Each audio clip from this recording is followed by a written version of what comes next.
con ovejas, con corderos. De allí empiezo a navegar un poco por internet, a buscar videitos en YouTube y doy con una suerte de documental que me llamó la atención porque debo confesar que es la primera vez que yo me enteraría que esto sucede con ciertas ovejas. Había allí un pastor, parece que era en Medio Oriente, y él le decía al documentalista que a veces hay corderitos, que parece que literalmente el cuello se les cae, la cabeza se les cae por su propio peso. Cuando uno los ve, porque ahí está en el documental, parece que tienen literalmente quebrado el cuello o mínimamente tienen una lesión en sus músculos, porque no pueden tener la cabeza levantada. Por consecuencia tampoco se puede alimentar, no tiene ganas de alimentarse, como si estuviese quebrado. Pero el pastor lo tocaba por todo sitio y dice, ven, no hay lesiones, si no estaría en un solo grito, estaría quejándose. Me sorprendió, porque esto no le pasa a los perritos, no le pasa a los gatos, no le pasa a los hipopótamos, no le pasa a la jirafa. No hay animal que se le quiebre el espíritu, no porque no lo tengan necesariamente, sino porque los animales reaccionan por instinto, no por razón. O ellos reaccionan por lo que tienen que hacer. Si tienen que salir a comer, a un perro lo abandonas y de alguna forma va a arreglársela para comer. Lo mismo un gato, lo mismo.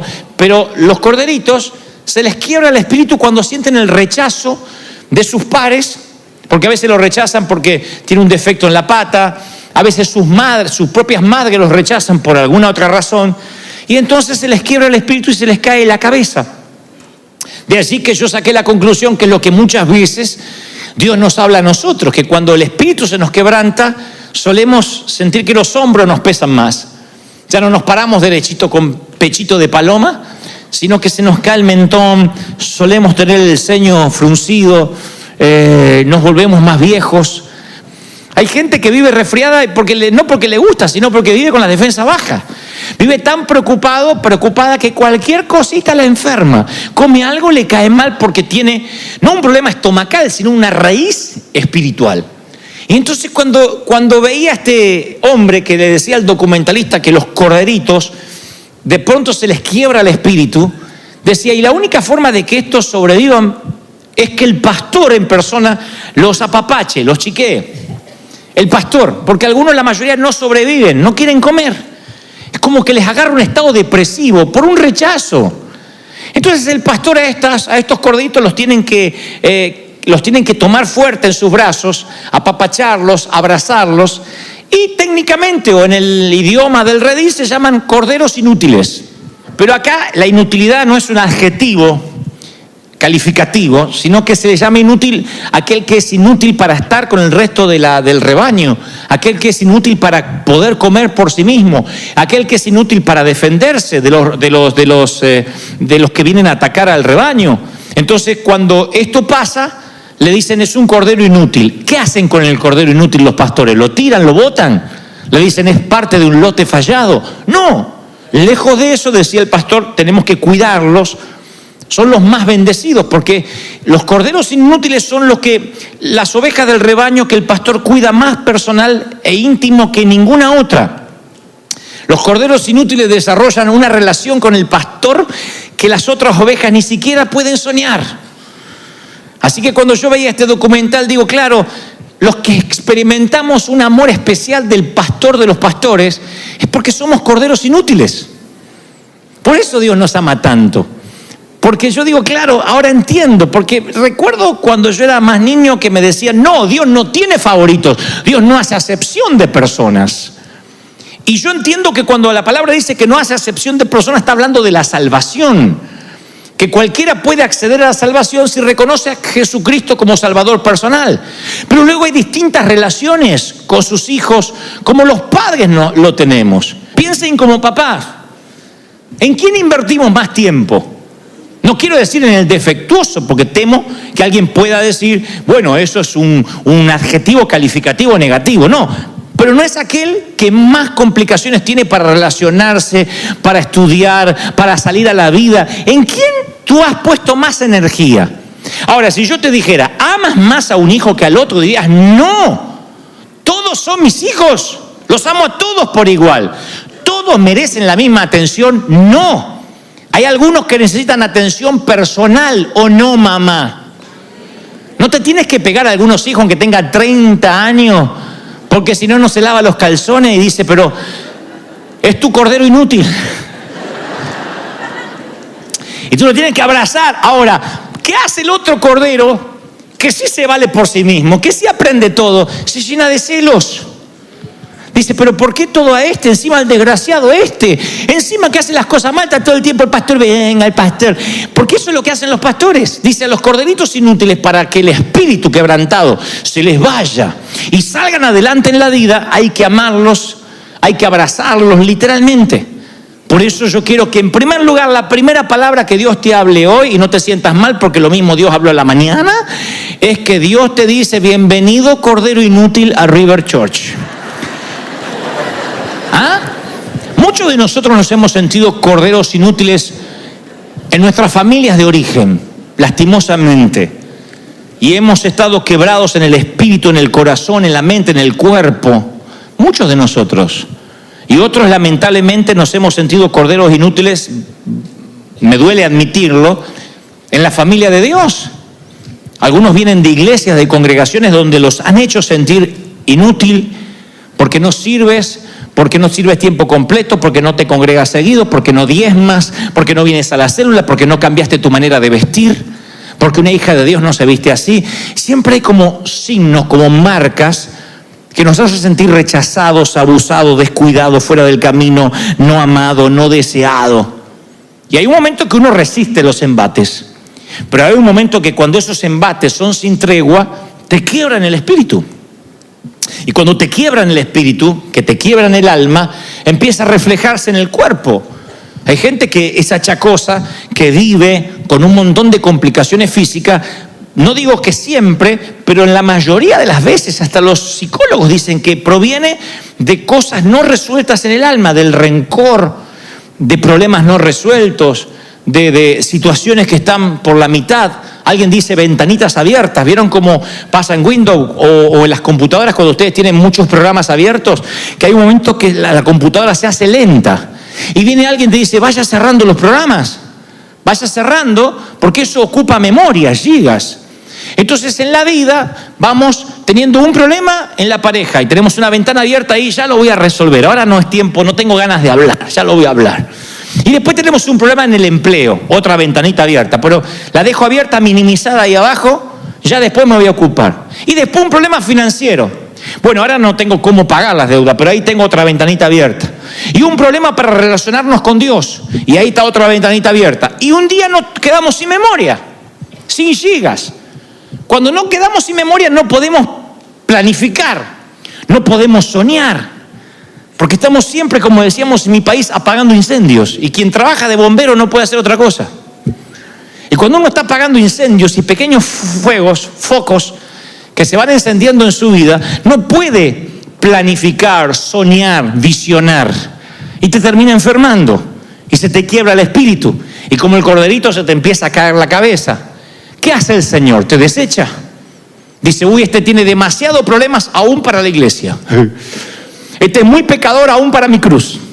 ¿Qué hace? Bueno, Isaías da una clase magistral, o Dios la da a través del profeta Isaías. Dice, como pastor, apacentará su rebaño en sus brazos, o sea que lo va a hacer así, en sus brazos llevará los corderos y en su seno los llevará. Pastoreará suavemente a las recién paridas. Isaías 40:11. El Señor dice, a las crías recién nacidas yo las voy a poner acá porque no se pueden defender por sí mismas. Y aquellos que están heridos, que están perniquebrados, aquellos que llegaron al rebaño y no tienen capacidad de defenderse por sí mismos, yo los voy a poner en mi regazo. ¿Qué lobo va a atacar a una oveja que está en el regazo del pastor? Y fíjense la declaración tierna del Señor. Si eres un cordero lisiado, si eres un cordero inútil, no se te hace a un costado como por lo general la religión tiende a hacerlo, sino que Dios te coloca en su regazo. ¿Por qué oveja? Según Isaías, Dios hace todo esto. ¿Por la que gana premios? ¿Por la mullida, la ovejita gorda? ¿Por la de lana resplandeciente? ¿Por los carneros de primera calidad? No. Los de primera calidad, los de lana blanca, las ovejitas gordas. No dice el Señor que Él se ocupa personalmente. Él dice, yo busco al corderito inútil, al que se le quebró el espíritu. ¿Cómo es que se te quiebra el espíritu? Insisto, un divorcio te puede dejar en la vera del camino por años.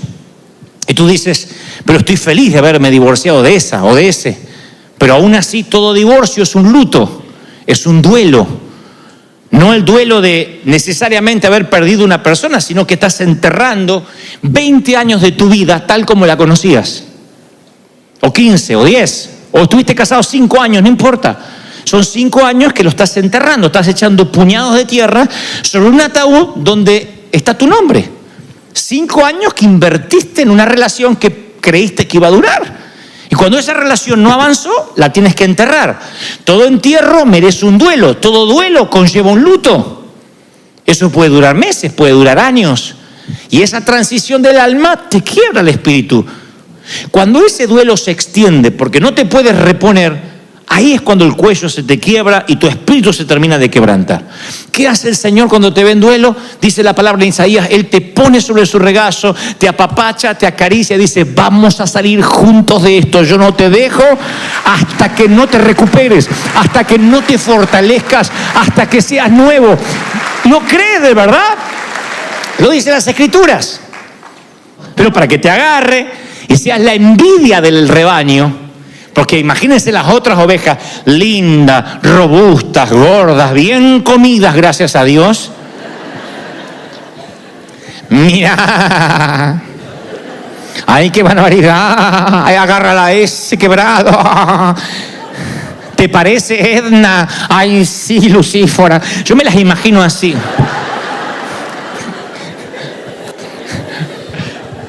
Llenas de envidia, claro, porque el pastor no es que agarra toda, ahora le toca a la gordita, ahora aquella para que no se vaya de la iglesia, aquella para que no se enoje. No, él busca las quebradas, los inútiles, los que no pueden sobrevivir sin los brazos del pastor. Pero es aquí que se va a poner mejor la cosa, porque a lo mejor tú dices, no, yo no me siento oveja, cordero inútil, yo me siento una oveja negra. Así titulé el mensaje, oveja negra. Oveja negra, a las 7:06 entra por Telemundo. ¿Quién no ha dicho hay una oveja negra en la familia? El primo narco, el primero que se divorcia en la familia, el cuñado. Esa es la oveja. Sí, toda familia tiene una oveja negra, decimos. Eso da la pauta de que el resto son ovejas blancas, níveas, impolutas. Y que hay una oveja negra que está mostrando la diferencia. Pero ¿qué es lo que nos hace sentir ovejas negras? Cuando decimos, ay, si yo te contara las veces que me descarrié. Hay personas que dicen, yo me descarrié tanto que ya ni las puedo contar. Perdí la noción. Descarriarse es rechazar los brazos del pastor. Descarriarse no es necesariamente irse de la iglesia de manera literal y geográfica. Descarriarse es venir a la iglesia y no tener comunión con Dios, no orar, no saber lo que es adorar de manera privada hace años, no seguir su voluntad, hacer tu propia voluntad y cuando las cosas te salen mal, recurrir a Dios como si fuera el 911 que te venga a regar la fregada que hiciste. Entonces estás descarriado de su obediencia, no eres obediente, no preguntas antes de iniciar. Hay otros que se descarrían desobedeciendo una y otra vez hasta tanto lleguen a pensar, no, yo estoy condenado a ser una oveja negra, alguien que Dios no puede amar. Ya no estamos hablando de corderos inútiles, sino de ovejas con un color oscuro. Y en realidad la Biblia no habla nunca, no hace referencia nunca de ovejas blancas ni de ovejas negras. Sin embargo, nosotros hasta hablamos de ovejas negras como si hubiese respaldo bíblico para tal color. El único color que Dios le asigna a las ovejas aparece en Isaías 1:18. Venid luego, dice Jehová, y estemos a cuenta, si vuestros pecados fueran como la grana, como la nieve serán emblanquecidos. Si fueren rojos como el carmesí, vendrán a ser como blanca lana. Esto es lo más cercano a un color que Dios le da a la lana. Dice, es muy posible que vengas con lana roja. Yo la voy a transformar en lana blanca. Pero lo que Dios está diciendo, no importa el color que tú creas tener, lana negra, lana roja, lana verde, ovejas que se extravían, tú puedes, mientras regreses, tener el color de lana que quieras tener, el Señor la transforma. Y lo dice una y otra vez, no importa cómo te sientas, yo necesito que entiendas que yo te amo, dice el Señor, de manera extravagante. Cuando yo digo esto, todo el mundo dice, amén, amén, Dios me ama. Pero luego hay una reserva mental que dice, bueno, pero me ama mientras tanto no vuelva a meter la pata. Me ama, pero mientras tanto no se sepa mi secreto. Y entonces yo tengo que hacer este sinceramiento, este casi sincericidio con vosotros. Yo creo que ustedes piensen esto, tal como eres ahora, tal como estás ahora, sin tener unos minutos más para arrepentirte, ahora, tal como eres. Yo creo que me prestes atención. ¿Cómo estás? Con las decisiones buenas que has tomado hasta la fecha y las decisiones malas que has tomado. Quiero que entiendas esto. Dios te ama con un amor apasionado, así como eres. Un amor extravagante, un amor escandaloso. Cuando entiendes esta verdad, que yo sé que todavía no dicen sí, amén, amén, pero dicen, no, es que yo hice cosas muy feas. Si te cuesta aceptar que Dios te ama, yo quiero que escuches tal y como lo dijo el Señor cuando contó cómo Él ama a las ovejas quebradas, a los corderos inútiles y a las ovejas negras. Él no separó las blancas de las negras. Él habla literalmente de un hombre que era dueño de 100 ovejas. Dejó las 99 gordas y blancas y va a buscar la extraviada. Y he aquí un secreto, dice la Biblia. Jesús dice, de la misma manera, hay más alegría en el cielo por un pecador que estaba perdido, que se arrepiente y regresa a Dios, o sea que estuvo con Dios. Porque algunos creen que esto se refiere al inconverso nomás. Está hablando de que regresa a Dios. También incluye el que estuvo en el redil, se extravió, por tanto se autoendilga a ser una oveja negra. Dios dice, yo lo amo tanto y hay tanta alegría por ese que volvió, que por los 99 justo que no se extraviaron. Entonces Jesús está en el negocio de buscar, de encontrar y de rescatar ovejas descarriadas, sin importar por qué se perdieron. Ese es el negocio de Jesús. Oveja extraviada, sí. Oveja ignorante, sí, la va a buscar. Hay ovejas que ni saben que son negras y están descarriadas, sí. Vos lo dijiste, yo no. No, hay ovejas que no saben, que están perdidas, no sé para qué Dios habló, y está perdida. Y no sabe ni siquiera, está tan perdida la oveja, que no sabe que está perdida. Y cuando Dios la va a buscar, dice, ¿por qué? Pues ella se pensaba que estaba en el buen camino. Y la agarra al Señor y la lleva en hombros. Entonces Dios ama a la descarriada, sí. Ovejas que no tienen sentido para reconocer que se extraviaron, sí. Que no entiende que están rotas, porque hay gente que dice, yo no estoy roto, yo no estoy roto, y va así por la vida.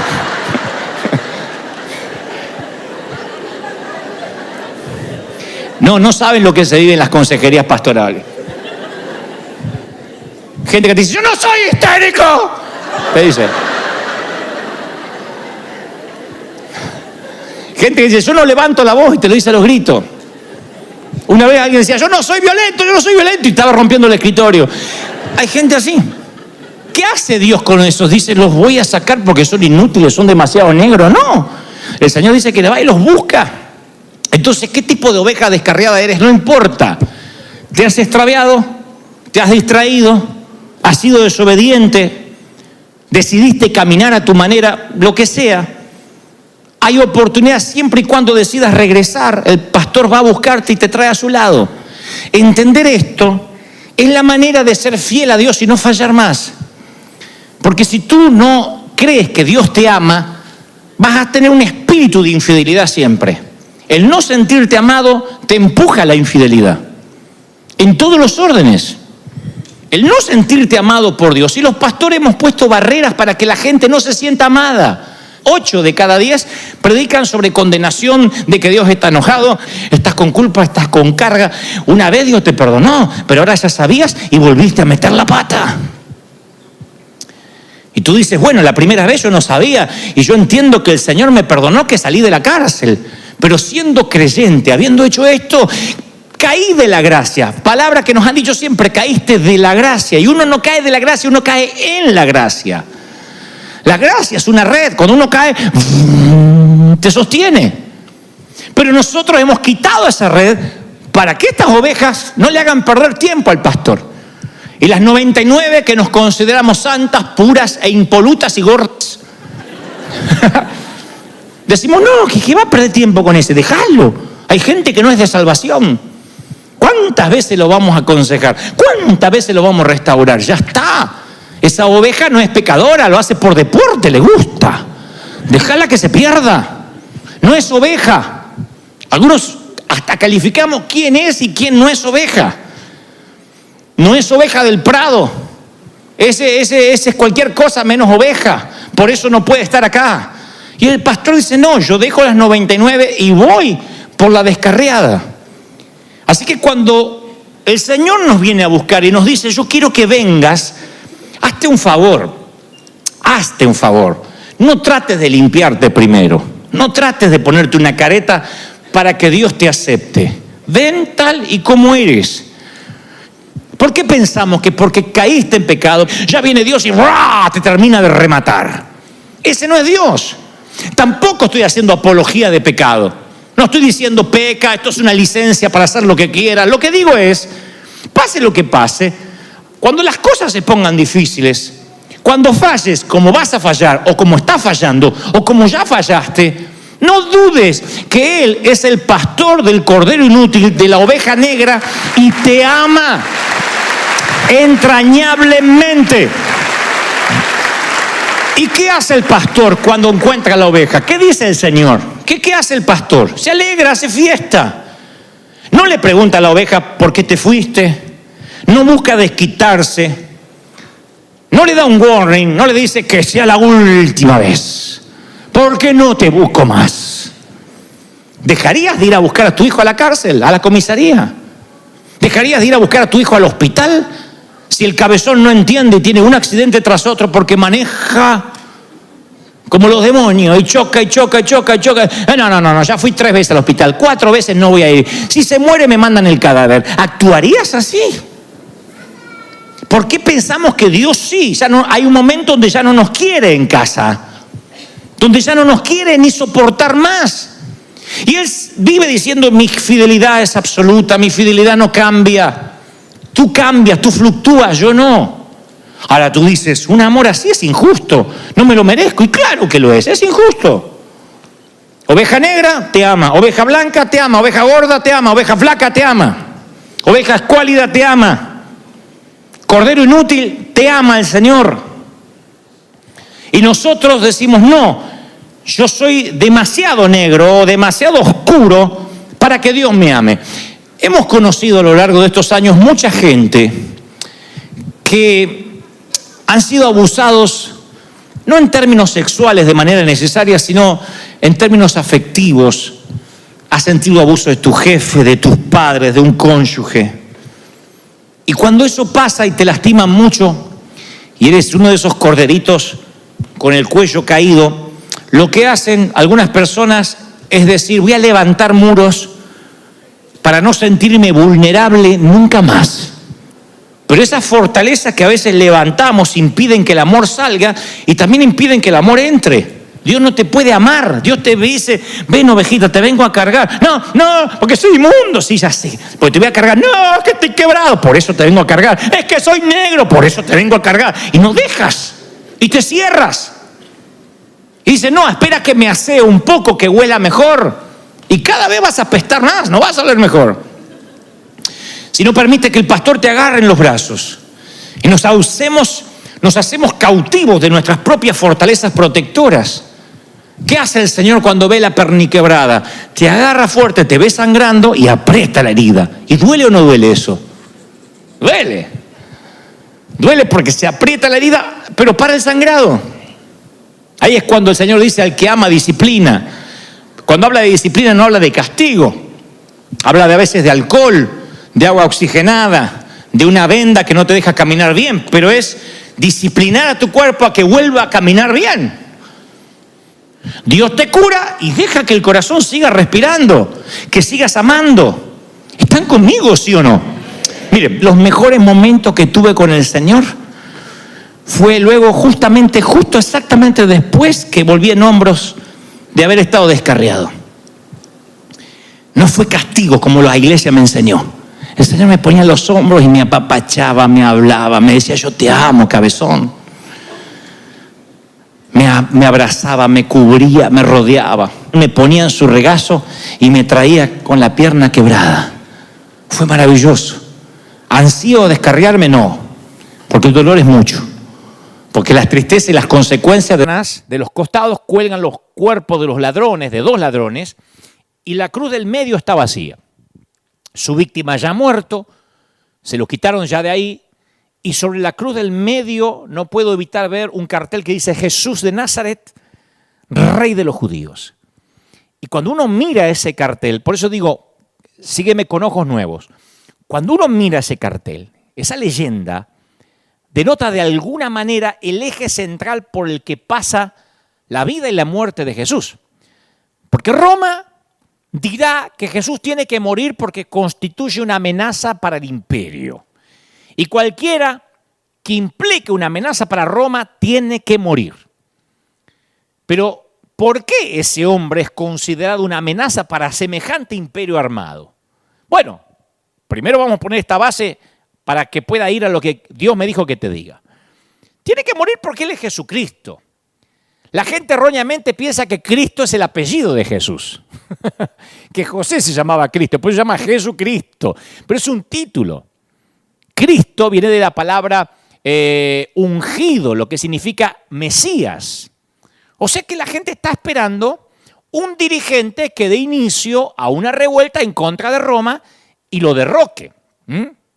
Que guíe a Israel a la libertad. Hablamos de eso cuando mencionábamos en los 2 reinos, hace ya un par de domingos. Entonces hubo muchos pretendidos mesías durante el primer siglo. Y en el Nuevo Testamento leemos acerca de unos pocos de esos supuestos mesías. Hechos 5:36 dice: hace algún tiempo surgió Teudas, y dice, se jactaba de ser alguien, y se le unieron como 400 hombres, pero lo mataron. Y según Josefo, a Teudas se le llamó Mesías. Así que pensemos en vez de Jesucristo, en un Teudas Cristo.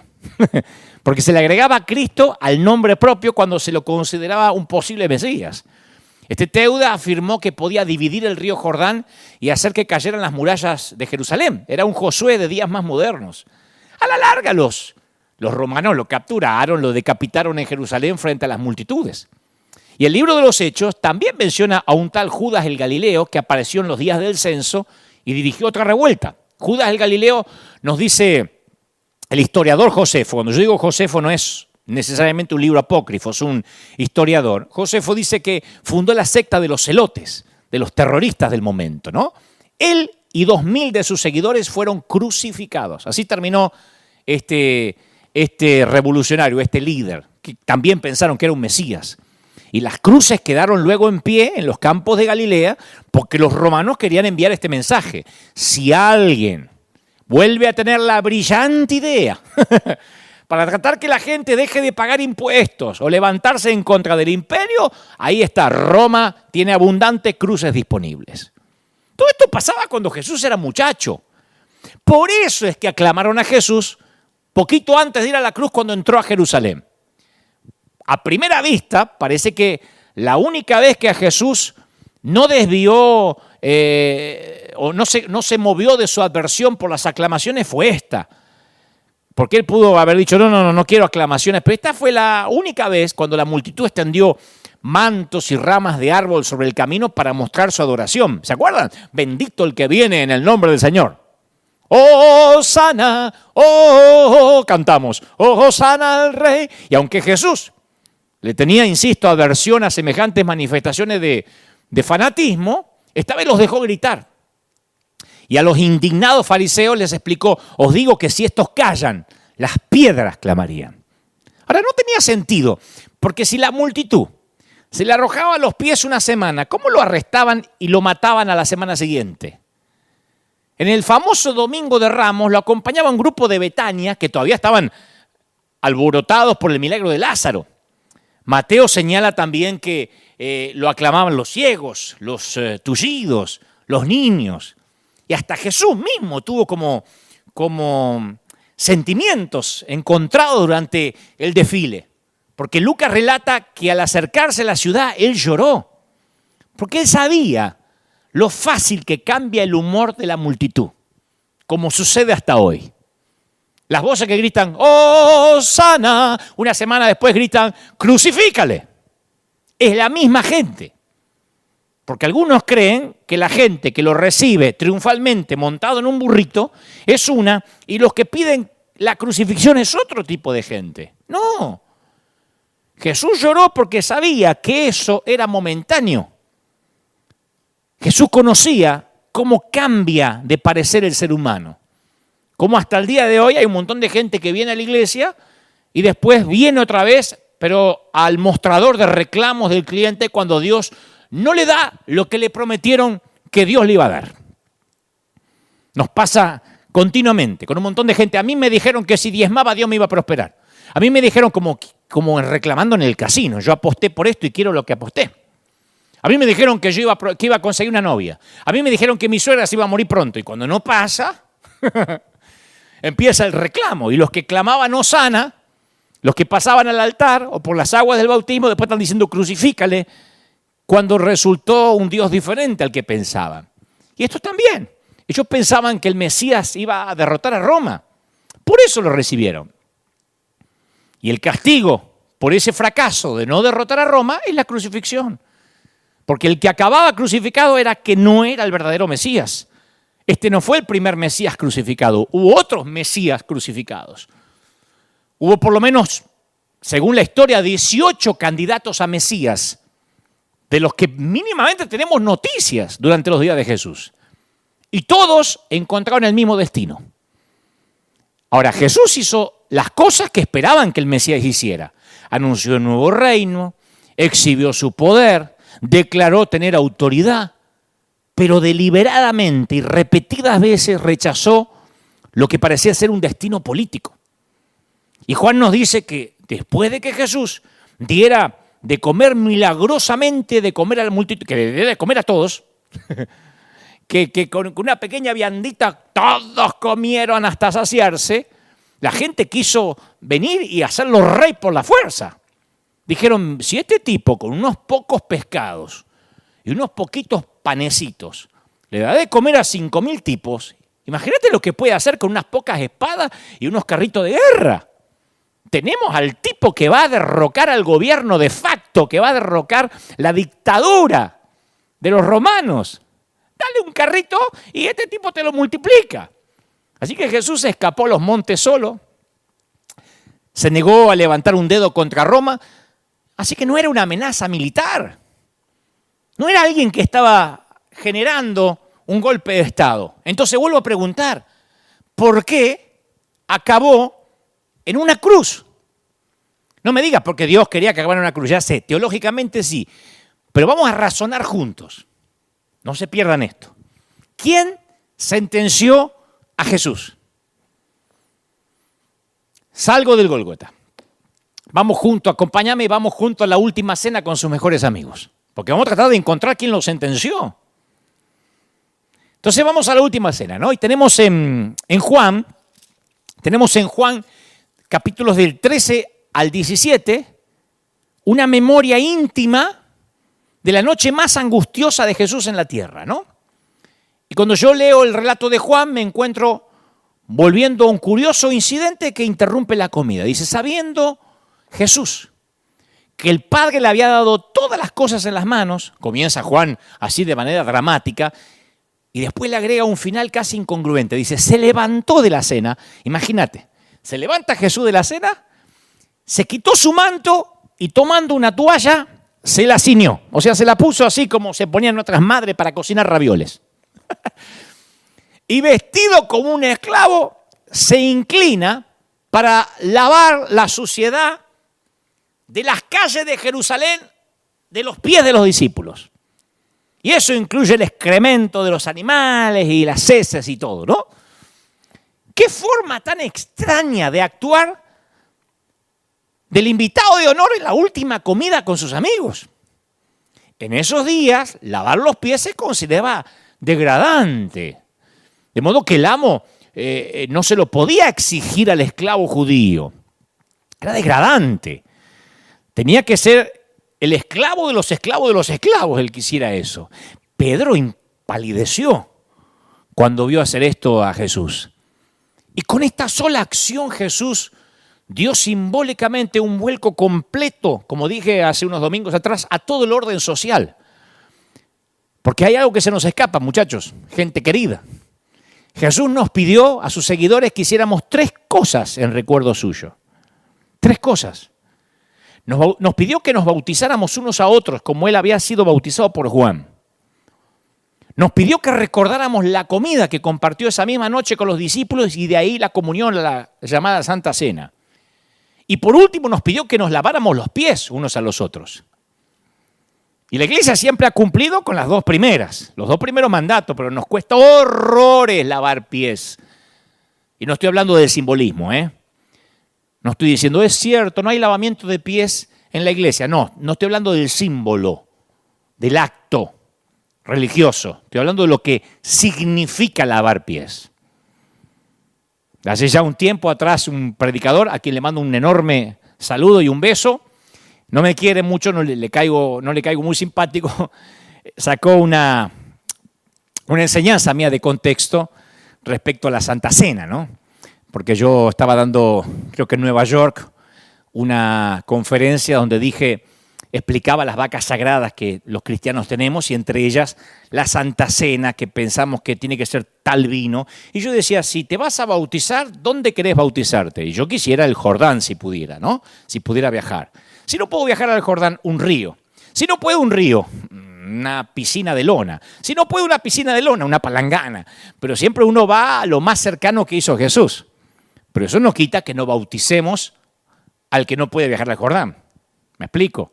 A mí me ha tocado bautizar una viejita, una abuelita que estaba en su cama, en su lecho de muerte, no se podía ni mover. Y me dice, yo necesito ser bautizada. Yo le puedo decir, mire señora, a ver, levántese, la meto en la pileta y la termino de matar. O puedo hacer lo que hice, le puse un paño arriba de la cabeza, le chorreaba un poquito de agua y diga, haz de cuenta que esto es el bautismo. Porque lo importante es lo que pasaba en su corazón. Hay otros que pasan por el Jordán y se bañan. Por más que se ponen la túnica, se bañan, después siguen con su vida. Así que es como pasar al altar. No hay magia en pasar al altar, tampoco hay magia en bautizarte. Es un símbolo, es lo que pasa adentro. En esa línea de pensamiento dije también la Santa Cena es lo mismo. Me ha tocado estar en cárceles donde digo, ¿qué tenés para hacer la cena? Me dice, nada. Bueno, dame agua, dame lo que tengas. De allí que dije la frase de podés hacer la Santa Cena con papa frita, con una Coca-Cola, con lo que sea. El tema tiene que ver con lo que significa con la persona que está recordando. No es que si no hay vino al que le sacamos el alcohol, si no es Malbec mendocino, la Santa Cena no tiene sentido. Todo tiene que ver con, vayamos a lo mejor del símbolo, si no se puede con lo que sea. Entonces alguien tomó esa doctrina y me dijo, Dante, eres un hereje, eres un burro. ¿Qué digo burro? Estoy insultando a los burros al llamarte a ti, porque has tocado los símbolos de mi cena. Y lloraba el hombre. Aquí le mando un saludo muy especial porque aparte es un gran actor como yo. Pero cuando yo veo esto, digo, tal vez tenga razón, tal vez yo me haya equivocado en alguna frase, pero digo, estoy seguro que no estaría dispuesto a lavarme los pies. Porque no es solamente que Jesús dijo, bautícense, tomen la cena, sino que dijo, y también lávense los pies.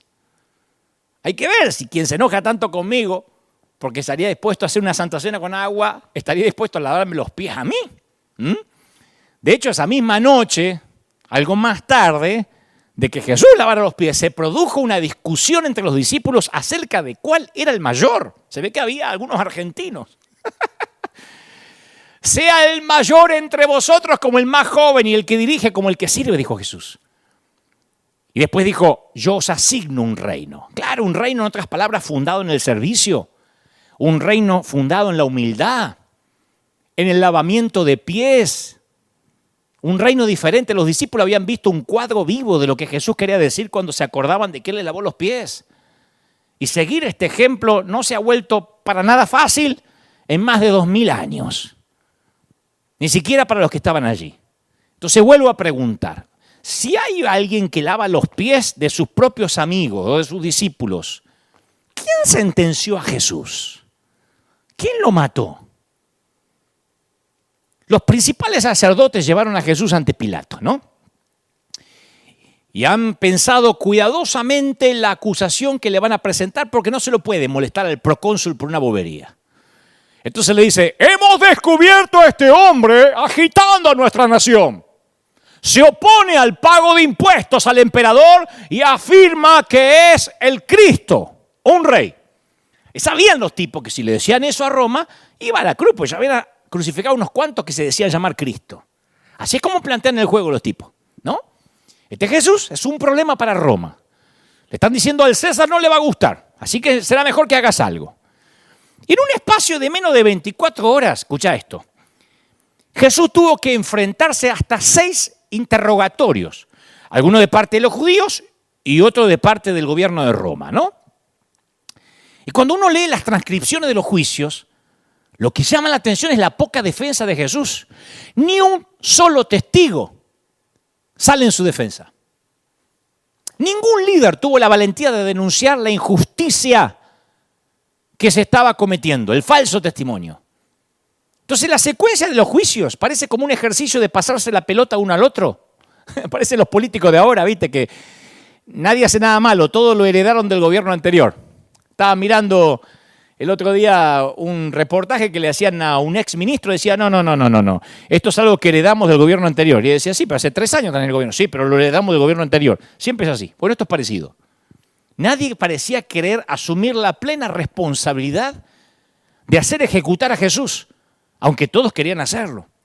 Entonces los estudiosos escribieron un montón de millares de palabras para definir con exactitud qué parte de la responsabilidad por la muerte de Jesús recae sobre Roma y qué parte sobre los judíos.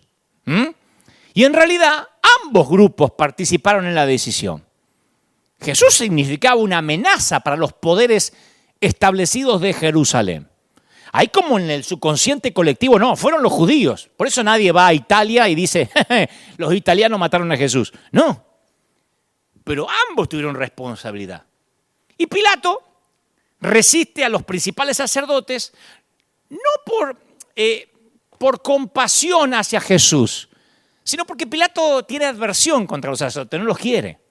Nunca quiere hacer lo que esto le dicen que le haga. Le da bronca que venga a decir, a ver, hace algo, si no el César se va a enterar.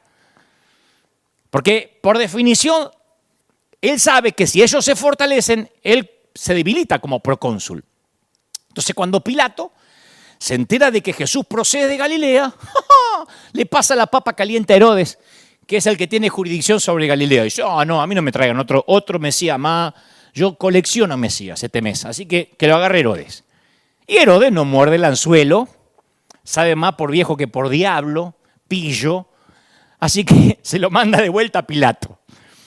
Y les recuerda la costumbre de soltar a un prisionero durante la Pascua y le ofrece escoger entre el inocente Jesús o Barrabás. Barrabás pudo haber sido un homicida, pero por lo menos Barrabás estaba dispuesto a matar romanos. Por eso le gustaba a los judíos Barrabás, porque tenía más posibilidad de ser Mesías Barrabás que Jesús para los judíos. Barrabás era medio bruto, delincuente, pero iba a ayudar a matar romanos. Y en una escena famosa, ¿qué hace Pilato? Se lava las manos. Y no es que Pilato tenga una conciencia sensible o que se preocupe por Jesús. Jesús era un tipo más para él. Él sabe, de hecho, que la acusación contra Jesús es falsa.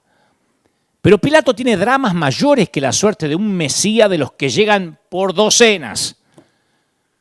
Pero los sacerdotes cuentan con el naipe del triunfo. Si dejas en libertad a este hombre, no eres amigo del emperador. Y cualquiera que pretende ser rey se hace enemigo del César. Nosotros no tenemos más que rey que nuestro emperador romano. Así de sinvergüenza eran los religiosos. Nosotros respetamos el gobierno. Hay que respetar el gobierno. Amén. Bueno, se me va a salir una imitación por ahí que no quiero, pero ellos querían respetar el gobierno cuando les convenía. Y Pilato no puede arriesgarse a que el César piense que es blando con los terroristas contrarios a Roma, así que se vuelve a Jesús y le pregunta, escuchen esto, ustedes dirán, ¿y a dónde vas con todo esto? Escucha, le dice a Jesús, ¿eres tú el rey de los judíos? Este es un momento cargado de dramatismo. Imagínatelo con música. ¿Eres tú el rey de los judíos? Jesús todavía puede salir libre si dice que no. Y le asegura a Pilato que no constituye una amenaza para Roma ni para el César. Esta fue la pregunta que pendió sobre Jesús durante todo el ministerio, si era o no rey. Irónicamente, escucha, cualquier día antes del día en que está ante Pilato, no ahora, días anteriores a que ahora está frente a Pilato, si Jesús hubiese dicho, sí, soy el Mesías, todo Israel, o una buena parte de él, se hubiera levantado en armas y dado su vida por Jesús. Estaban todos esperando un Mesías. La posibilidad de algo como el reciente Domingo de Ramos, la entrada triunfal a Jerusalén, todavía estaba en sus manos. Pero él jamás, antes de este día, reclamó el título. Ahora que no hay multitudes alrededor y Jesús está en manos de Pilato, cuando no hay probabilidad de que un ejército se levante para defenderlo, ahora que es demasiado tarde para que alguien lo pueda salvar, Jesús dice, tú lo has dicho. Jesús sabe que se está sentenciando a muerte. Y Pilato dice, ok, ¿estás seguro? Tú lo has dicho. Pilato pronuncia la sentencia, pero sin pronunciarla. Porque fue Jesús el que lo dijo. Y a partir de ese momento, en todo el mundo, señores, los cristianos recitan el nombre de un insignificante procónsul romano que no habría ni aparecido en los libros de historia. Pero todos sabemos que insistió un Poncio Pilato, porque ese nombre dejó establecido el día que Dios decidió morir. Yo no sé tú, pero yo muchas veces sentí lástima por Pilato antes de leer bien las Escrituras. Ahora que lo leo con atención, con ojos nuevos, durante la pandemia lo veo con ángulo diferente. Porque, a ver, los judíos estaban exigiendo la ejecución de Jesús porque pensaban que era un mentiroso, un farsante. Y Pilato veía a Jesús como un tipo inofensivo, chiflado tal vez, loco, pero no era culpable. Pilato veía a Jesús como un tipo agradable que se metió en un lío, no sabía cómo salir, un tipo que realmente no importaba mucho. Y esto lo dije el año pasado en El Salvador, en el estadio Cuscatlán, y lo voy a decir ahora. En la persona de Poncio Pilato tenemos un símbolo de lo que son muchas personas el día de hoy. Cuando la gente dice que Jesús es agradable, es un buen tipo, así no hablaría Jesús, están siendo igual que Pilato. Tienen una actitud displicente, que dice, oh, el tipo es inofensivo, cree si querés. Y si no querés, no creas. Lo que en realidad hay mucha gente está diciendo de Jesús no importa. Los que escriben en las redes dicen, mi Jesús tiene mucho amor, él no hablaría así. Están diciendo Jesús no importa, es un buen tipo, es Charles Ingalls. Nuestro desafío más grande por lo general no viene de quienes apasionadamente se oponen a Jesús. Nuestro desafío más grande no son los inconversos.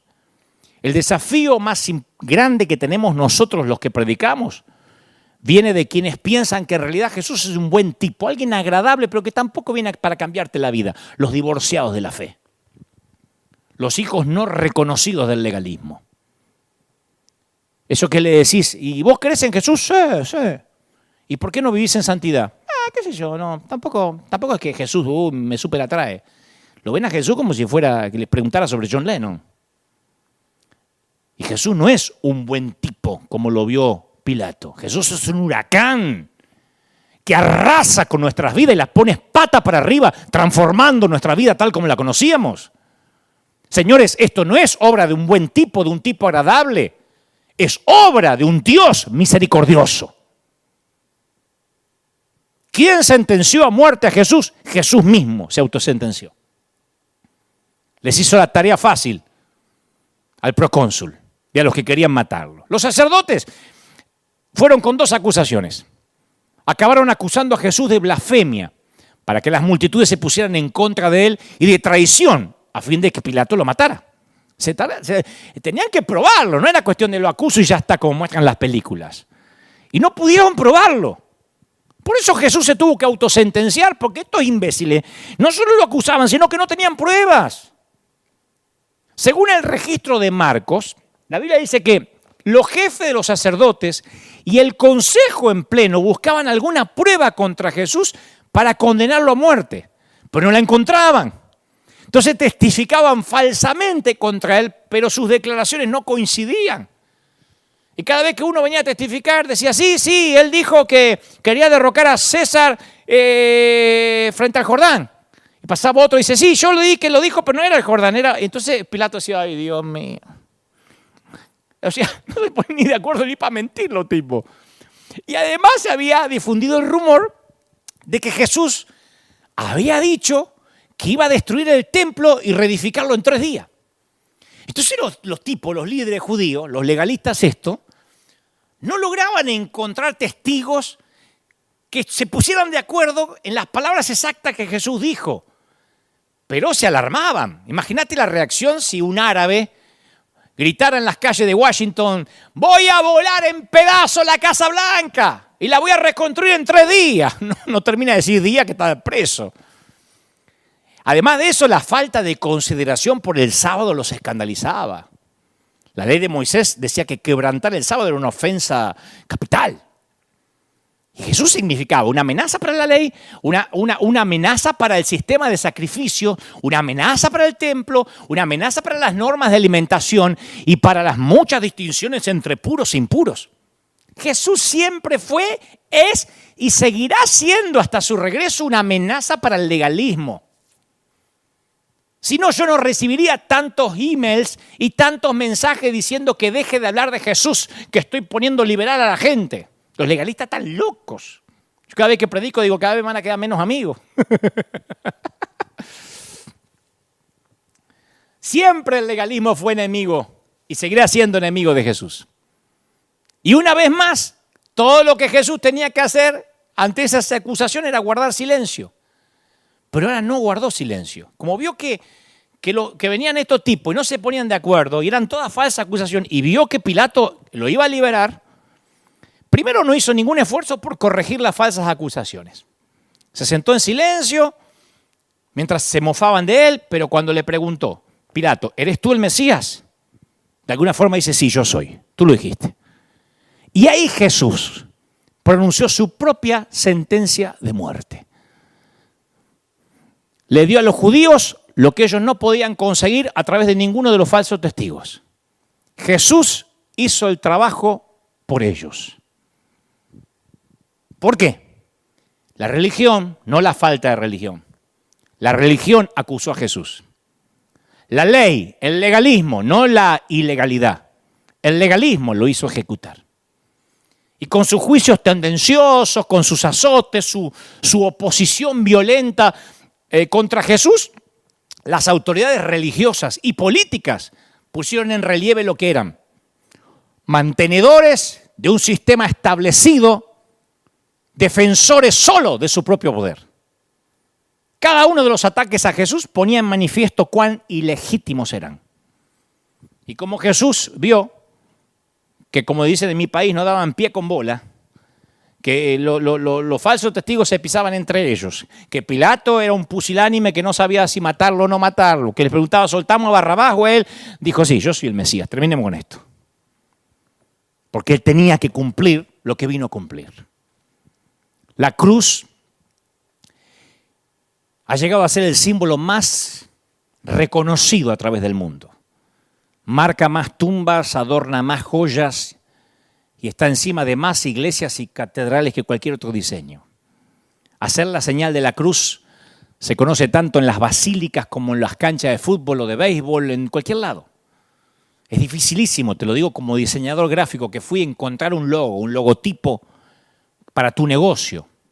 Pero ninguna corporación, ni Coca-Cola, ni Nike, ninguna, ni Microsoft, ni Apple, ha logrado producir una imagen tan duradera y difundida como la cruz. Y por raro que parezca, el cristianismo se ha convertido en una religión de la cruz, como si fuese la horca, la silla eléctrica, la cámara de gas en términos modernos. La cruz era el método de ejecución más humillante que Roma tenía a su disposición. Y la cruz cambió de ser el símbolo de poder de un imperio a ser el símbolo del amor de Dios. Cambió de una expresión de amenaza máxima a ser una expresión de esperanza máxima. El viernes Jesús murió porque lo sentenció su propio amor, porque fue su decisión, no fue decisión ni de Pilato. Pilato no mató a Jesús, Herodes no mató a Jesús, César no mató a Jesús, los sumos sacerdotes no lo hicieron, ni las multitudes, ni los italianos, ni los judíos. ¿Cómo sucedió eso? Jesús escogió. Jesús escogió morir en la cruz. Y después de ese viernes, ni la cruz ni el mundo pudieron seguir siendo iguales. Quiero que vengas un minuto más al Cerro del Calvario. Yo podría detenerme en cualquiera de las palabras de Cristo en la cruz, pero hay dos palabras que a mí me llaman la atención y ya voy a lo que Dios me dijo que te diga. Porque todo esto yo sé que es palabra de Dios, pero viene algo más fuerte todavía. Jesús dijo, consumado es. Lo gritó, consumado es. Y hay algo magnético en esas dos palabras. Significa está terminado. Muy pocos pueden decir esto está terminado. Porque nuestra tendencia es a detenernos antes de cruzar la línea final. Nuestra incapacidad para terminar algo se puede ver en cosas pequeñas. Haga memoria, un césped cortado a la mitad, un libro a medio leer, un libro que está ahí en la mesa de luz hace semanas, una dieta abandonada y vuelta a empezar todos los lunes, ejercicios abandonados, equipos de cintas de correr que se usan como percheros, una pared a medio pintar, una puerta provisoria que después vamos a poner la que va. Jesús no. Por eso son espléndidas esas palabras, consumado es. Él no podía permitir ni que Pilato, ni que el César, ni que los legalistas le impidieran consumar eso. Y yo estoy hablándole ahora a alguien que quiere darse por vencido. Pero necesito que no pierdas de vista que Jesús dijo estas palabras colgado de una cruz. No es una graduación. Las Pascuas no son conejos ni huevos de chocolate. Ahí está el gladiador que permaneció, el guerrero no se rindió. El trabajo había concluido. La tarea de seleccionar, de entrenar embajadores había terminado. La canción había sido cantada, la sangre había sido derramada, la muerte había sido vencida, el precio había sido pagado. Entonces, si estás a punto de desistir porque no aguantás más la pandemia, no te rindas. ¿Estás desanimado como papá al ver que tus hijos no cambian? Permanece ahí. ¿Estás cansado de hacer lo bueno? Hazlo un poco más. ¿Cansado de esperar lo que no llega? Vamos, sigue esperando. Solo la última temporada. No te entregues. La próxima vez que la niebla y la oscuridad te encuentre, te haría bien pasar un rato por la cruz. La próxima vez que creas que nadie te entiende, date un paseo por el Gólgota, porque ya no vamos a la Biblia a leer la crucifixión. Vamos a ver qué nos dice, ¡oh, empodérate! Y agarramos versiculito, insisto, como si fuera el horóscopo del periódico. Vayamos al Gólgota. Y la primera vez que sufra, la próxima vez que sufra, la primera vez que sufra, la última vez que sufra, cuando sea, presta atención. Porque puede ser que estés más cerca de Dios de lo que nunca imaginaste. La victoria en la guerra es lo que opaca las batallas que perdimos en el trayecto. ¿Qué te importa perder una y otra batalla si lo que vale es la victoria final? Se sabe en el fútbol. ¿De qué te sirve venir ganando todos los partidos y perderte la copa? A veces es preferible empezar humilde y llegar a la final. ¿Qué significa ese viernes? Significa que Jesús, como no pudo aceptar pasar la eternidad sin verte, Él eligió los clavos. Nadie sentenció a Jesús. Él fue porque quiso. ¿Por qué me has desamparado?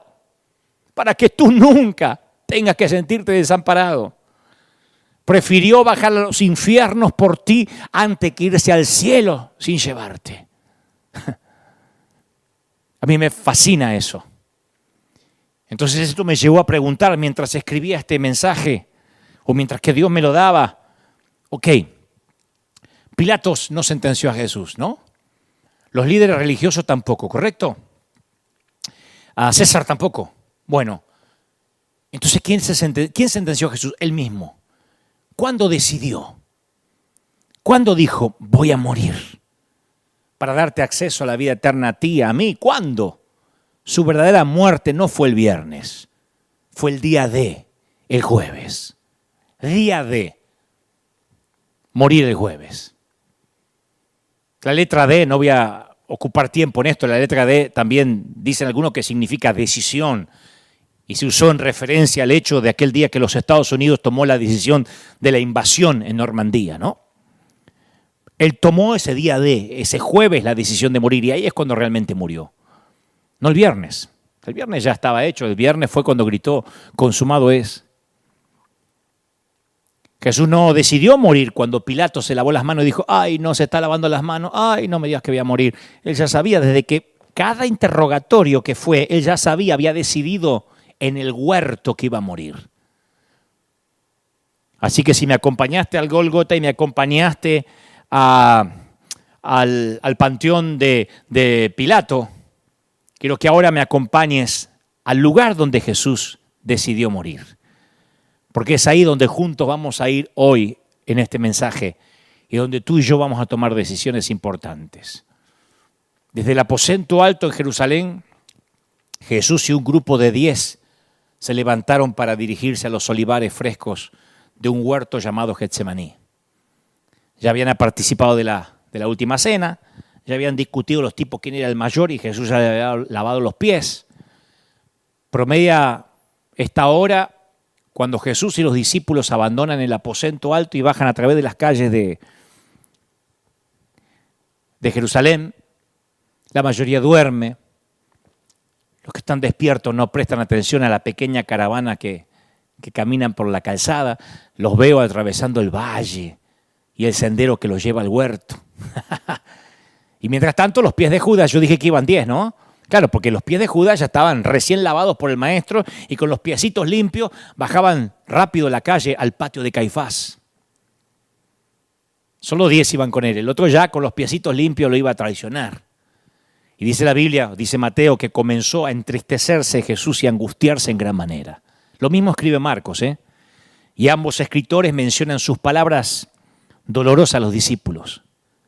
Mi alma está muy triste hasta la muerte. ¿Estuviste alguna vez muy triste hasta la muerte? Yo sí.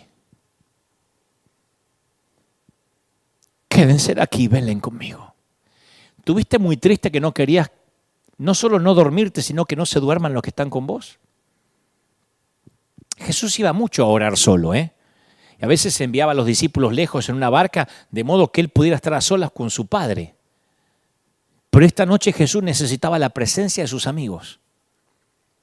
Y por instinto, los seres humanos necesitamos a nuestro lado a alguien en el hospital la noche antes de una operación, cuando estamos en el destino final. Por eso esto es lo más terrorífico de esta pandemia, que muchos tienen que partir sin tomar la mano fuerte de su hijo, de su nieto.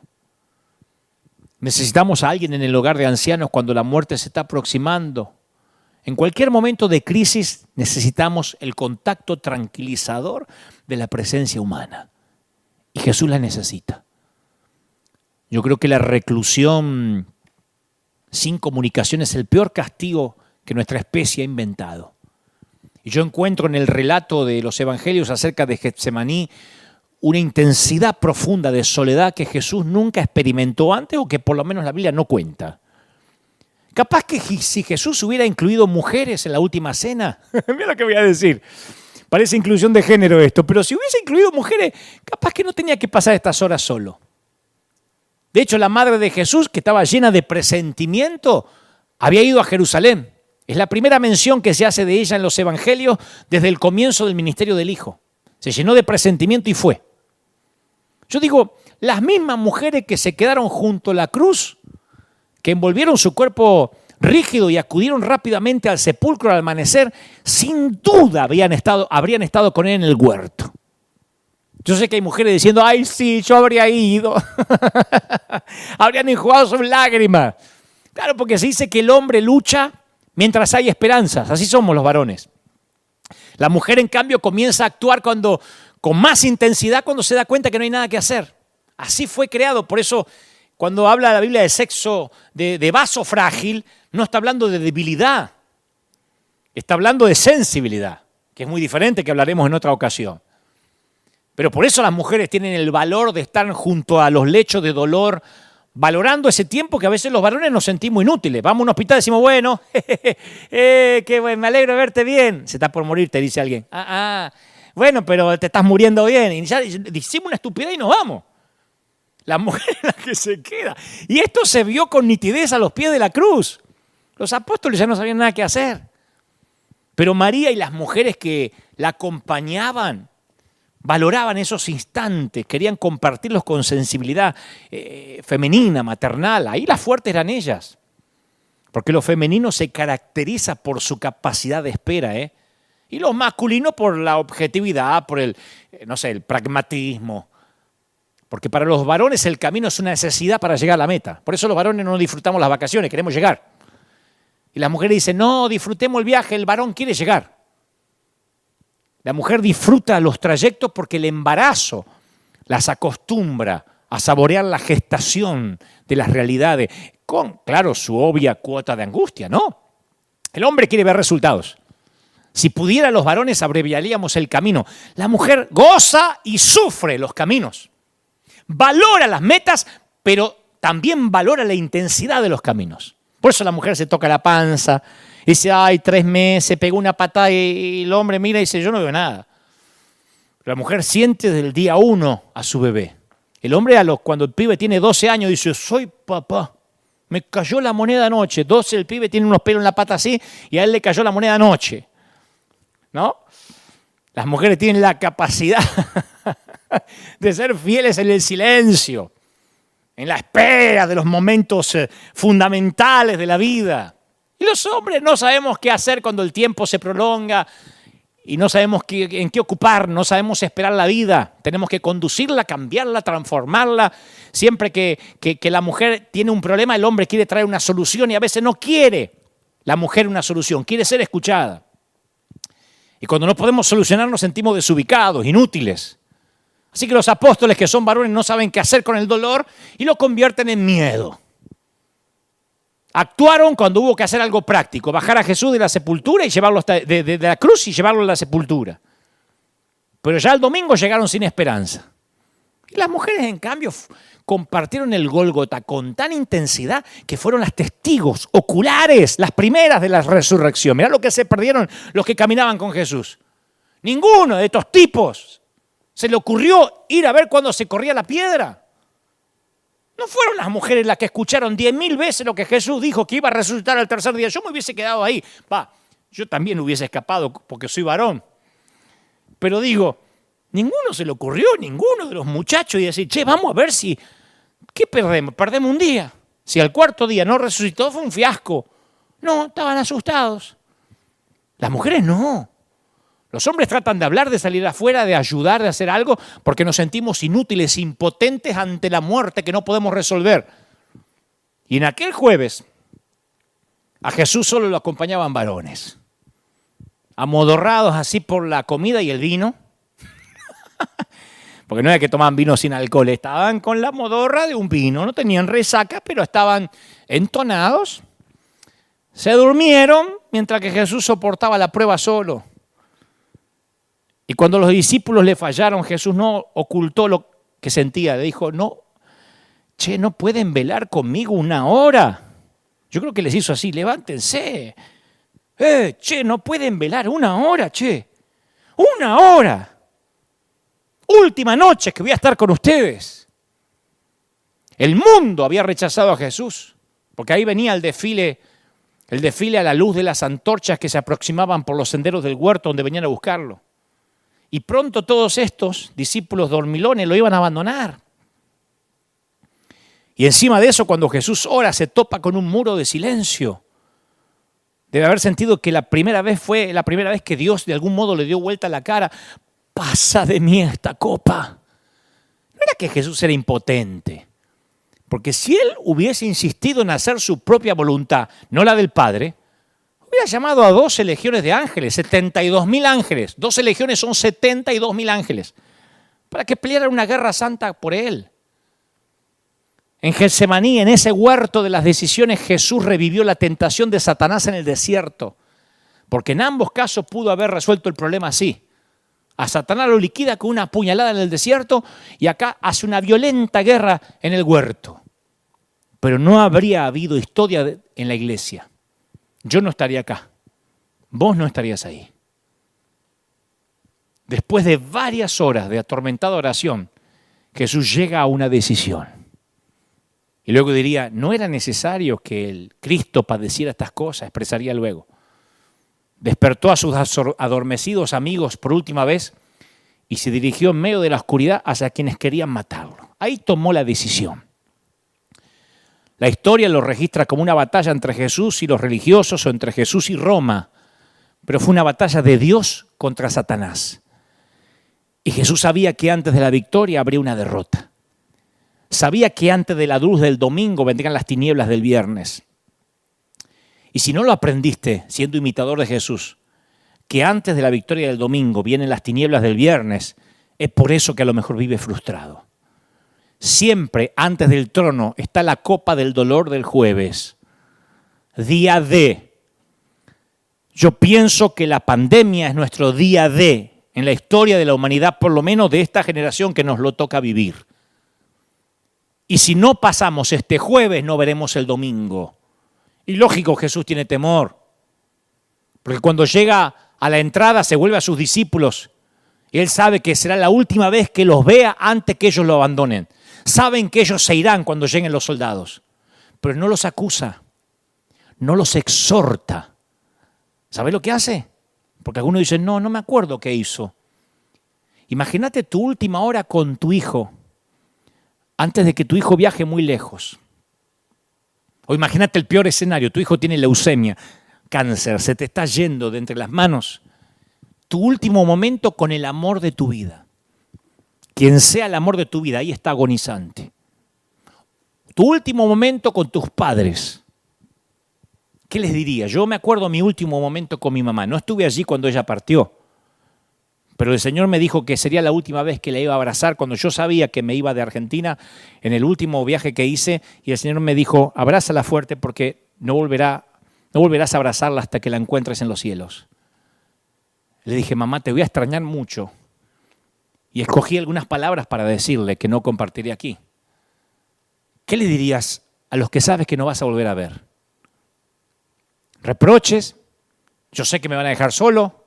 Che, no pudieron estarse despierto, la verdad que me decepcionan.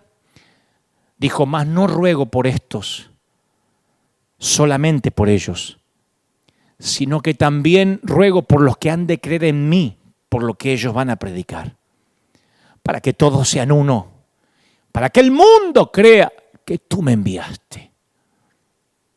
Jesús no solo oró por ellos, sino que oró por quienes a través de ellos iban a saber de Jesús, o sea, oró por ti. Oró por mí. ¿Te das cuenta que la noche del jueves que decidió morir, él dijo, oro por los que han de creer en mí por la palabra de estos dormilones? ¿Por quién estaba orando? Por vos, por mí, por nosotros. Jesús entró al huerto sin tomar la decisión todavía y cuando decidió morir, cuando se autosentenció, terminó orando por ti. Su última oración, la última oración de Jesús, ¿sabés por quién fue? Por ti. Te lo voy a repetir. No oro por estos solamente, Padre, estos dormilones que estuvieron 3 años conmigo. Oro por los que a través de ellos, a través de los evangelios, van a escuchar. Así que oró por ti, van a escuchar de mí. Su último dolor fue por ti. Su última pasión fuiste tú. Y ahora le pide algo especial a sus amigos. Le dice, siéntense aquí. ¿Se acuerdan? Entre tanto voy que oro, porque estoy triste hasta la muerte. Yo veo el huerto en sombras, la brisa capaz que está fresca. Estuve en el huerto de Getsemaní hace poco. Siempre hay una brisa fresca ahí. Imagino unas pocas estrellas que cercan el suelo. el cielo, perdón. Él tiene el cabello pegado a la frente, sudorosa, sufre. Se escucha un sonido entre los árboles, los ronquidos de los amigos. Pero la historia de la raza humana empezó en un huerto con un hombre llamado Adán. Y la historia de uno que sería llamado el segundo Adán acabaría también en un huerto. Cuando Jesús estaba en el huerto tenía muchas opciones, podía luchar como los celotes porque tenía carisma, lo iban a seguir hasta la muerte, podía retirarse como los esenios, que son una suerte de menonitas de hoy, podía irse al desierto y empezar una comunidad segura, lo hubiesen seguido un montón, podía colaborar con los sacerdotes. Imagínate una reforma realizada desde el templo, usando el templo como plataforma de enseñanza. Podía haber hecho un trato con Pilato. Imagínate influir sobre el imperio. Imagínate pensar como algunos ahora, tenemos que tomar el gobierno y cambiar las leyes. Imagínate Jesús queriendo sentarse en el sillón del César. Podía llamar a Dios para que lo liberara. Podía pedir que le evitara enfrentar todo esto. Podía pedir legiones de ángeles. Así podía haber hecho que todos se pusieran de su lado. Y él dijo, no voy a pelear, no voy a huir, no voy a hacer trato, voy a morir. Padre, que no sea mi voluntad, sino la tuya. El verdadero Mesías no venía a conquistar, sino a morir por amor a otros. Y eso hizo. Ahora, pongamos de un lado la teología. Jesús sabía que Roma mataba a los rebeldes. Así que si él no moría, moriría un rebelde llamado Barrabás. ¿Sabes por quién murió primero Jesús? Por Barrabás. Jesús murió en la cruz para darle libertad a Barrabás. En el huerto decidió amar a un delincuente que nunca escuchó un mensaje suyo, que nunca se iba a bautizar. Hay novelas por ahí que están escritas por ahí en tono de ficción que dice que Barrabás se convirtió. No lo sabemos. Pero Jesús murió por Barrabás. Jesús sabía que las multitudes esperaban una sola palabra de él para marchar contra los romanos. Y hubiese sido una revuelta y hubiesen muerto decenas de soldados romanos. Porque los soldados romanos eran simples muchachos de la cercana Siria que trabajaban para el gobierno romano. Eran muchachitos. Y en lugar de eso fue a la cruz y murió por toda una legión de soldados romanos que vivió. Jesús murió por Barrabás y murió por los soldados romanos. La muerte de Jesús también lo salvó de una guerra interna. Jesús sabía que si huía, acorralarían a sus discípulos y los ejecutarían. Había sucedido antes y volvería a suceder. Los discípulos sabían cómo operaba Roma y esa era la única razón que huyeron aterrorizados de aquel a quien amaban. La ejecución era el destino de los cómplices, de los mesías fugitivos. Jesús murió y su muerte le salvó la vida a todos sus seguidores. Porque él murió, le salvó la vida a los que gritaban, ¡Hosana al que viene en el nombre del Señor! Le salvó la vida a todos los que hace una semana le arrojaban palmas. Jesús sabía que si decía la palabra, cuando las multitudes lo seguían, y lo iban a seguir, Roma caería sobre Jerusalén para destruirla. Así que murió para salvar a Jerusalén. ¿Te das cuenta?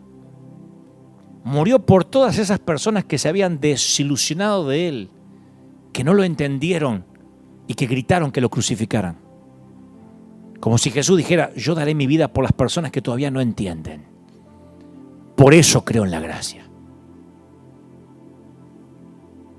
2000 años después, su muerte es la más importante, la más recordada de la historia del mundo. Aún los que no crean en Jesús, los que dicen soy ateo, cada vez que encienden su celular o abren un calendario y dicen hoy es tal día de agosto o de septiembre, están hablando y caminando sobre el calendario después de Cristo. La historia empieza a escribirse a partir de su muerte, a partir de lo que hace en la cruz. Y Pilato, el lavamanos, el pusilánime, el insignificante procónsul, acabó escribiendo en hebreo que era el idioma del pueblo de Dios, en griego, que era el idioma del mundo más culto, y en latín, el idioma del Imperio Romano.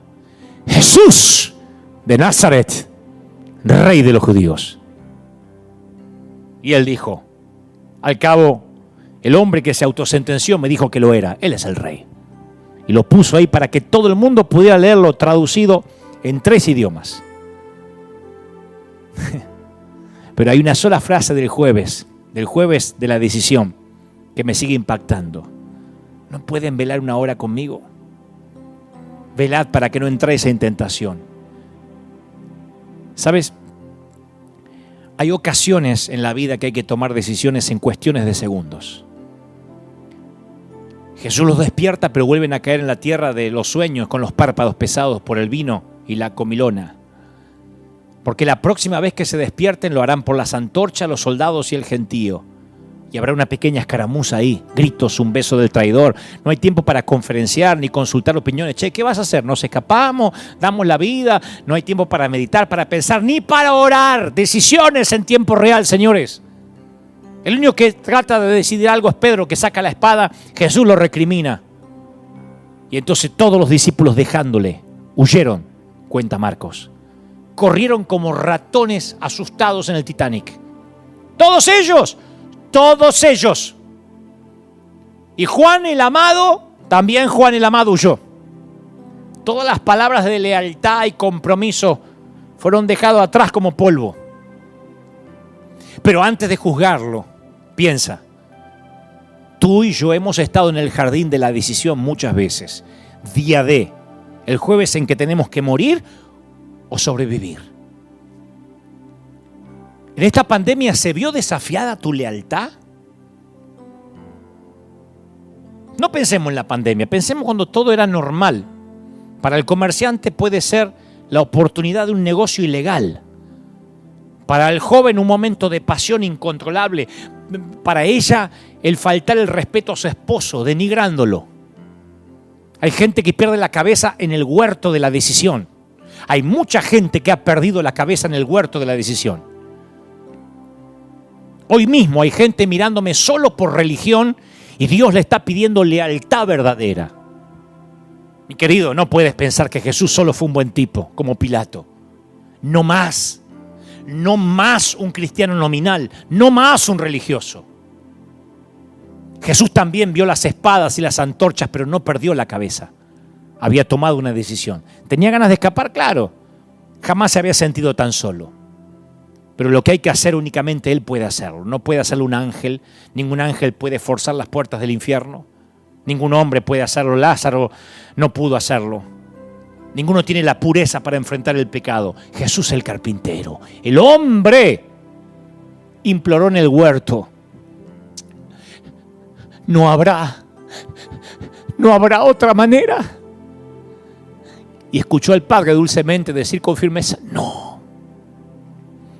Pero Jesús no podía renunciar a la cruz porque te vio a ti. Me vio a mí en mi propio huerto de Getsemaní y no quería que estuviésemos más solos. Te vio en tu propio huerto de árboles torcidos y amigos que duermen. Y un ángel, afortunadamente un ángel viene a fortalecer al Señor en el desierto. Pues no pudo contar con ninguno de estos. Mi amigo, la batalla está ganada. Puedes que piense que se ganó en el Gólgota o en la tumba vacía. Resucitó. No. La batalla, la gran batalla ocurrió en el huerto, en el ring del huerto. Al cabo, ahí es donde siempre se gana, no se pierden las batallas. Jesús murió un jueves, el día de la decisión. El símbolo de la conquista de Jesús entre los olivos. Y prefirió ir al infierno por ti antes que ir al cielo sin llevarte. Y hoy, en un domingo, pero 2000 y pico de años más tarde, hay otro ángel que te fortalece en tu soledad. Este ángel es más imperfecto que el ángel que fortaleció a Jesús en el huerto. Este es argentino. Es un muchacho que vino del sur. Ya no es tan muchacho, pero me gusta decir eso. De lo último de la tierra. Y este ángel te está diciendo que tomes la decisión correcta. Te invito a ganar la gran batalla en la soledad de tu propio huerto. O en la soledad de tu cemento, quién sabe. Voy a terminar con esta historia. También real, cortita. Un joven y su esposa llevaban 5 años tratando de tener un bebé, y habían agotado todas las oraciones. El no tener hijos comenzó a preocuparlo a ambos y se veían consumidos por preguntas difíciles. ¿Cómo es posible que 2 personas saludables, fértiles, que aman a Dios, no tengan hijos, mientras que por todas partes tantísimas mujeres que nunca han pensado en Dios tienen bebés que no desean? 5 años de silencio por parte de Dios les trajo tristeza y luego ocurrió el milagro. Después de 5 años la esposa de este hombre quedó embarazada. Y a los pocos días las noticias mejoraron. Esperaban mellizos. Yo conozco el testimonio de cerca. Así que el panorama de la fe de esta pareja cambió. Las preguntas desaparecieron. Ahora tenían sentido los 5 años de espera. La vida tenía sentido. Pero después empezó la maraña. Un examen médico rutinario, el médico descubrió problemas serios. Uno de los bebés ya había muerto y el otro tenía pocas posibilidades de sobrevivir. Y si lo hacía, posiblemente sufriría discapacidades severas. Y el médico dijo que el aborto era la única salida. Y al hombre se le abrió el piso. El hombre terminó en un huerto solo, devastado, frustrado, herido, confundido. Y tú sabes de eso. ¿Viste cuando uno dice, qué clase de Dios primero te da un regalo y después te lo quita? Una vez una mamá me dijo, ¿qué Dios puede llenar una cuna para después vaciarla? Mi amigo estaba ligado a su fe por un hilito muy delgado, los mellizos. Y a pedido de sus amigos, se fue a un retiro silencioso de una semana, un retiro espiritual, pero él dijo, no quiero estar ahí, y no ocultó su enojo. Y uno de los ejercicios espirituales durante el retiro fue una caminata por la naturaleza. El pastor dice, quiero que salgan a buscar lugares en los que puedan ver a Dios. Y el tipo se enfureció, dijo, esto es una estupidez, porque en lo que a mí concierne Dios no está en ninguna parte. Yo no voy a perder una hora tratando de encontrar a Dios en la naturaleza, en los pajaritos. He desperdiciado los últimos meses tratando de encontrar a Dios en mi vida, en el vientre de mi mujer, y no obtuve respuesta. Así que caminó, hizo como que estaba participando por respeto, pero saboteó la experiencia, porque en lugar de irse al césped o al bosque, eligió una larga escalinata de cemento por la que caminó y fijaba la mirada así, en el cemento. No miró ninguna otra planta. Pasó una hora en rebeldía silenciosa, concentrado en el liso y desolado cemento, como muchos que ahora me están mirando. Los que miran cemento. Y después del ejercicio regresó a su grupo para describir lo que había ocurrido y él dijo más o menos así. Yo estaba más o menos a mitad de camino, caminando lentamente, perdido en mi enojo y en mi resentimiento hacia Dios, cuando empezaron mis lágrimas. Yo no fui consciente de mis lágrimas hasta que mi mente se contactó con el corazón y me di cuenta que en todo el cemento había grietas. Todo el camino estaba cubierto de grietas. Y me di cuenta que mis lágrimas no se debían a las grietas, se debían a lo que había dentro de las grietas. En todas las grietas había una flor. De alguna manera, en medio del cemento gris y sin vida, en medio de su Getsemaní, en medio de su huerto, la vida se abrió camino a través de la roca y del cemento impenetrable de la vereda. Y dijo, repentinamente fui consciente de la presencia de Dios. Él estaba vivo. Me sorprendió con sus flores. Dios encontró una manera de mostrarme esperanza en medio del cemento, en medio de la desesperación. Su amor y su cuidado me encontraron. Y de alguna forma en las ruinas de la vida de un hombre, incluso mientras estaba rechazando a Dios, Dios mantuvo en pie la conversación. Dios persiguió a este hombre para abrazarlo en su huerto. Hay una canción maravillosa que dice: puede que estés en un lugar seco ahora mismo.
Michigan's tide. Neon dreams paint the city side by side. Got my boombox thumping, hairspray in the air. Tonight's the night, baby, anything can happen, I swear. He's got eyes like fire, a smile like a summer day. And when he looks at me that way, my heart just starts to sway. He's across the room, but I know what he's thinking. Underneath this disco ball, our hearts are gonna be linking. Windy City nights, hearts beating like a drum. Got that magic feeling, something beautiful's begun.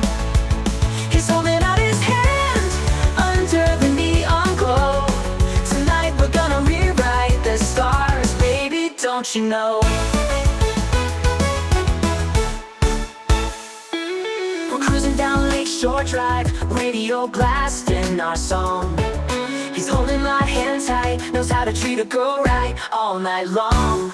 We're young, we're wild, got the whole world at our feet. This feeling's electric, baby, can't you feel the heat? He leans in close, whispers secrets in my ear. The city fades away, all I hear is him right here. Fireworks in my soul, this moment's meant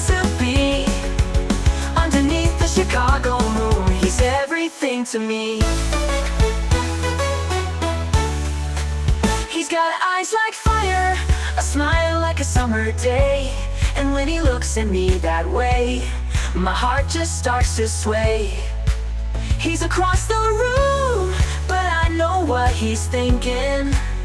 Underneath this disco ball, our hearts are gonna be linking.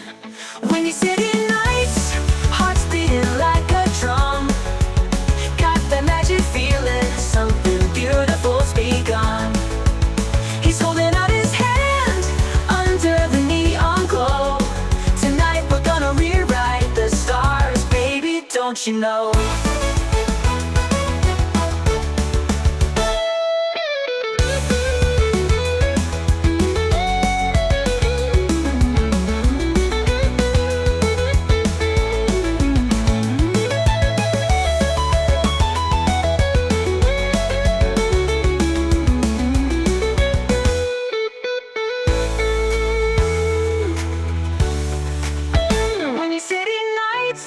Hearts beating like a drum.